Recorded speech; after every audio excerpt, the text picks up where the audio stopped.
actually met with somebody who is from Cleveland who runs a speed dating event company here for the locals for different things. So let's take a look at what that conversation looked like. Even though we've been talking a lot about it, apps are not the only way to meet people. And you don't have to sit around, hold your breath, and wait for lightning to strike.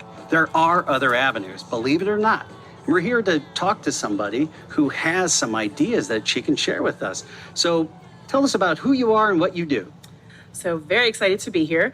My name is Soly. I'm actually the event host for the Cleveland area predating.com. And we host two different types of singles events. So we host speed dating events. And if you've ever seen them on TV, very similar to that. But we also host lock and key party events. So two different completely type of events, but it's another way to get out there and meet new people.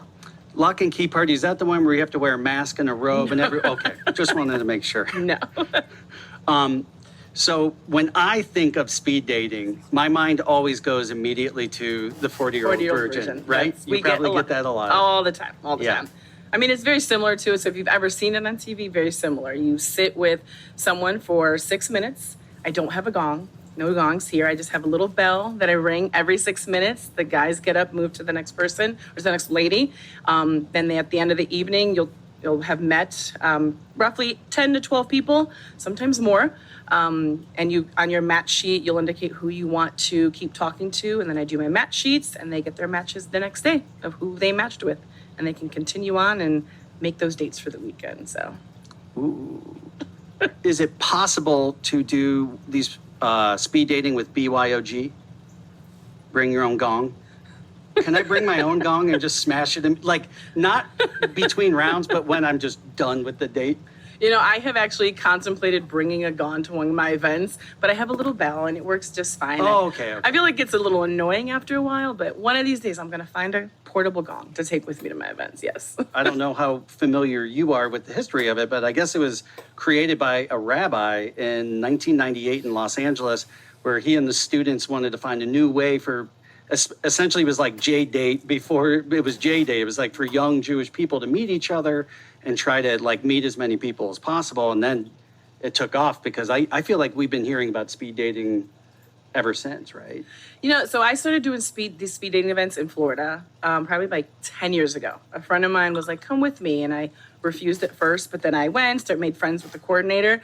Here in Cleveland, probably been doing it for about 7 years. I feel like they've had that negative connotation behind them because like, oh my God, I don't want to do speed dating. But now more and more people are trying to get out there and meet new people. So it's becoming a little bit more familiar to more people. But when I first started it, a lot of people didn't know what it was or just wanted nothing to do with it. And let's think about it for a second. A lot of the things that have taken over the mainstream dating practices were at one point had that stigma, and people are like, oh, like I remember before I got married the first time, people are like, oh, I'm going to go on Match, or I'm going to go on the dating apps, or I'm going to go, and you're like, oh my, I would never, post-COVID and digital age, oh my gosh, like people, where do you meet people? How do you meet people? Speed dating sounds like an awesome opportunity. I want to get into the nuts and bolts of it, but first you talked about the lock and key. What is that? Is a lock and key party like the lock-ins that you used to do with the kids and stuff? I get that question all the time. So basically what it is, it's informal. It's more of like a singles mixer happy hour type event where you're not sitting with someone like you would at a speed dating event.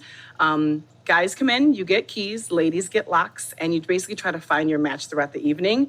And then I do some door prizes at the end of the evening, but it kind of just gives you that reason to go up to someone that you might not normally go up to, and we call it the ultimate icebreaker. So it's you. The cheesy word is gamify. You gamify the match because they're already preset, the matches, but you have to figure out who. It's random. It's random. I get that question. People are always like, which one's my key? And some of my locks and the keys have little numbers on them, but the numbers don't mean anything. It's just so I know how many I have. But it's just, like I said, it just gives you a reason to go up to them and talk to them. If the lock unlocks, then you want to keep continuing to talk. You keep talking. If not, you can move on to the next person and go from there. You ever have anybody who like swallows the key because they take it a little too seriously? No, but I sometimes get ladies that want to take them home as souvenirs. I'm like, no, you can't take home my hardware. Oh my good God. That's why there's numbers on them. I know. Let's talk through what speed dating looks like. How long does it go for? How long are people meeting and talking with each other? And what's kind of the atmosphere of it? So As far as speeding, everyone registers ahead of time. So I rarely have people who just walk in. And if you walk in, may or may not be able to fit you in because I do try to keep it pretty balanced between men and women. I start promptly at 7 p.m. at all my events, but you'll come in, I will give an overview explanation of it, and you literally will just talk to the other person for 6 minutes, come around, ring my little bell. Gentlemen will get up, they'll move to the next lady, do it all over again. At the end of the evening, you'll do a match sheet. You'll put on there who you want to continue talking to.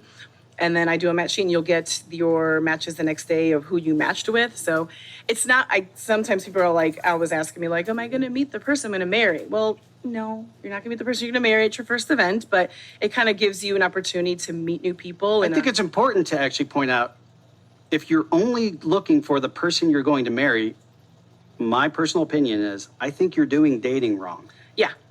I always tell folks, come with an expectation of you're just going out to meet new people. Yeah. Like as if you're going out with the girlfriends or some of the guys, Yeah. because that way you don't have that have expectations. 99% of the time, I've had positive results as far as, people being very happy about the event and they actually had more fun than they initially thought. That's great. Yeah. What does the demographic look like? Who's more inclined to join speed dating? So I do different age ranges. So so you do them in buckets and Yes. brackets and okay. My event coming up next is 20s and 30s. The next one after that is like 40s and 50s. And I kind of mix them up every once in a while. Recently, all of my events have been filling up for the most part. My last event I had was 14 couples, and I call them couples because I've got Sure. men and women. The only question that pops in my mind, because it's impossible to cater to everybody, but what if somebody is a man looking for a man? So I've recently been asked about doing LGBTQ events. And for speed dating, I'm still trying to figure out logistically how that would work. Yeah, I would imagine So- that'd be pretty tough. But I'm trying it. I'm trying to figure it out. My hardest part is finding a location because I feel like that type of event would need to be at an LGBTQ friendly venue. Absolutely. So I'm just still trying to figure out those details, but Yeah. it's coming hopefully in the near future. Awesome. What types of stories do you hear from people who you talk to before they come here? Or is there a common theme you're hearing? The most common theme, honestly, is that people are nervous because they don't know what to expect or they've seen like negative information about it. So that's the most thing is that people are just nervous about coming. A lot of times I get a lot of females that will come with like 2 and 3 of their friends sometimes to an event, which is good. It's fine. Yeah. But then you're all meeting the same guy. So I usually tell people, try to come by yourself or just with one other person. But after the event, the majority of the time, 99% of the time I hear, oh my God, I had so much fun. It was greatly organized and I got to meet new people. So but that's really the biggest thing is people are just nervous because they don't know what to expect. Do people drink at the event? Can you drink? Yeah, oh, yeah, you can. Most of my venues have a bar at them. So, Oh. yeah. I usually, when they come in, I'm like, check in, go grab a drink at the bar, Oh, come yeah. back. If I'm going speed dating, I'm pre-gaming. Don't pregame too much, though. Yeah. No. Actually, that's what you should do. You said, I start promptly on time. Anyone who shows up late should have to wear a red flag around their neck the rest of the night. Well, people know when someone walks in It's late like the because they're Scarlet already A. sitting there. They're already sitting there and someone walks in late and, yeah, so they... Like, oh, he seems great. So what tips would you give to somebody who's interested in trying speed dating or the lock and key parties? I always tell Hold on. Are they called lock and key parties? Because now I'm thinking key parties. lock and key parties. Okay. Yeah. Because, well, that's a whole other game. Okay. Uh-oh. So what advice would you give to people who want to try one of these, let's call them alternative events? I honestly just tell folks, just don't come with super high expectations. Come as if you were just going to go out with the night with the girls, night with the guys, and just to have a good time. Plus, I always tell folks who are kind of on the fence about it, try it one time. You're either going to like it or you're not, because I do have several people who are repeats, which I'm perfectly fine with. But just come with an open mind and try it at least one time. We get stuck in our ways. The Yeah. older we get and the longer we're alone, Oh, the yeah. more neurotic we get. And it's like, well, no, what do you mean dinner at 5:30? I eat dinner at 5:15 every night, and there's no changing that. You walk into something like that, and you with an open mind, you never know. Even if it doesn't lead to some romance, Yeah. you could meet a friend. You could just realize, oh, you know what? Maybe I've never thought about dating somebody in this bracket or whatever it might be. It's actually something I say at all my events that you always want to keep an open mind because you never know. That person could be a business contact later, or you might have a sister or a brother that they might be good for. So with their matches. Or a good booty call. I mean, either way. Oh, Oh, no? Okay. I'm going to leave that one Okay, alone okay. right there. No, yeah. Lock and key Oh, party. yeah, just keep an open mind. And For people who aren't in the Cleveland area, where should they go and look for these types of events? so you can actually go to predating.com. It will actually list out all the cities that we're currently have a local event host. Pre-COVID, we had about 80 coordinators across the country. Now with pandemic, I want to say we're now back up to about just under 30. So even if you're in a city that doesn't have one, you can actually inquire about becoming one as well too. So Yeah, and in Florida, they had an alligator take over the coordinating post, right? of course, yep. Yeah, that's really cool.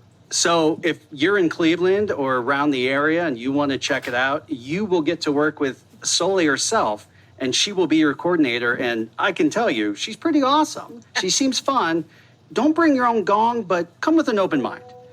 Thank you so much for telling us about that. And is there anything else you want to share with the people out there listening or watching? The only thing is just be sure to check out our website because we've got 3 events coming up. So you don't want to get locked out is what I usually tell folks. You don't want to get locked out of the key party. Oh, no, that's not right. Is that right? No.